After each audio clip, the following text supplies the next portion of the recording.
Meron pong isang kwento tungkol po sa isang wrestler. Pangalan po niya si Mark Mero. At kwento po niya na kinamumuhian po niya dati yung kanyang ina.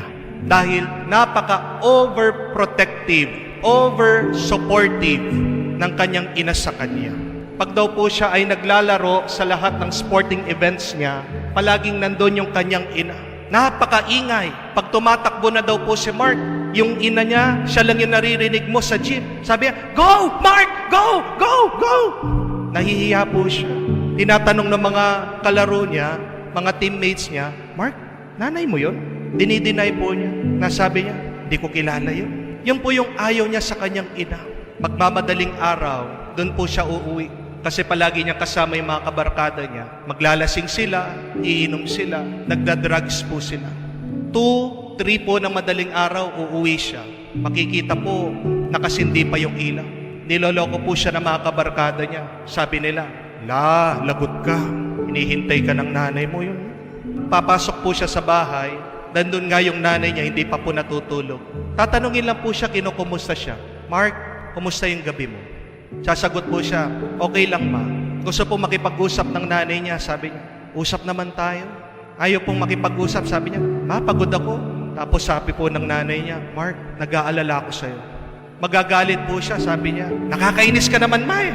Bakit lahat na lang ng ginagawa ko, tinatanong mo?" Babagsak daw po niya yung pintuan doon sa kanyang ina. Sa iisang tao na naniniwala sa kanya. Kung meron daw pong isang regalo na palaging binibigay yung ina niya sa kanya, alam niya po kung ano? Yung palagi pong naniniwala yung kanyang ina sa kanya, yung kanyang suporta, yung kanyang pagmamahal. Dahil 3 times po na overdose po siya sa drugs, pero nabuhay siya. Palaging nandoon yung kanyang ina. Dapat mamamatay na siya, pero nabuhay siya, merong dahilan.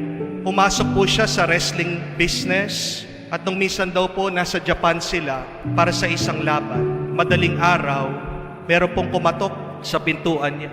Tumayo po siya, sinilip niya, nakita po niya yung Japanese promoter, binuksan po niya yung pintuan.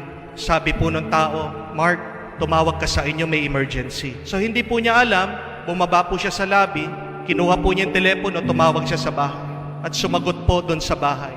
Tinatanong, "Anong emergency? Bakit kayo tumawag?" Sumagot po yung kamag-anak nila. Sabi niya, "Mark, hindi ko alam kung paano ko sasabihin sa'yo." "Ano? Ba't di mo sabihin?" Sabi po niya.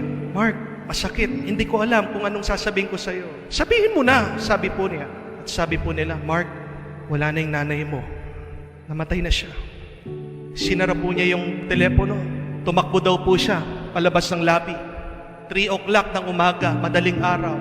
Wala pong tao sa kadiliman. Doon po siya sumigaw. Sabi niya, "Ma, sorry! Sorry! Sorry, ma! Hindi ko masabi sa'yo, sorry." Sabi niya. Umuwi po siya para sa libing ng nanay niya. Ayaw po niya lapitan yung kabao. Kasi hindi niya alam kung ano sasabihin sa nanay niya. Paglapit po niya doon sa kabao, parang di siya makapaniwala. Nasabi niya, "Ma, tayo ka na. Tayo ka na. Okay na, nandito na ako." Napakaganda daw po ng nanay niya kasi nakasuot na kulay puti para daw po siyang anghel. Doon po niya sinabi, sabi niya, "Ma, thank you. Kasi ikaw lang yung naniniwala sa akin. Pero ano yung binalik ko sa iyo? Ikaw yung naniniwala, pero ano yung ginawa ko? Nagrebelde ako, nagpakalasing ako, nagdrugs ako. Ito yung sukli ko sa iyo. I'm sorry and I love you."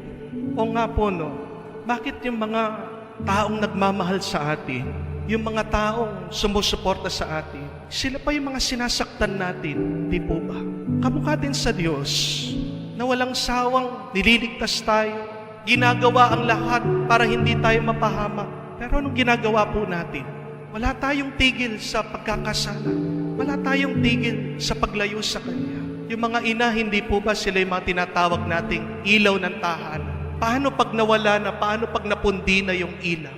Doon lang natin sila namimiss. Hindi po ba? Kaya habang buhay pa yung ating mga ina, paramdam natin sa kanila yung ating pagmamahal.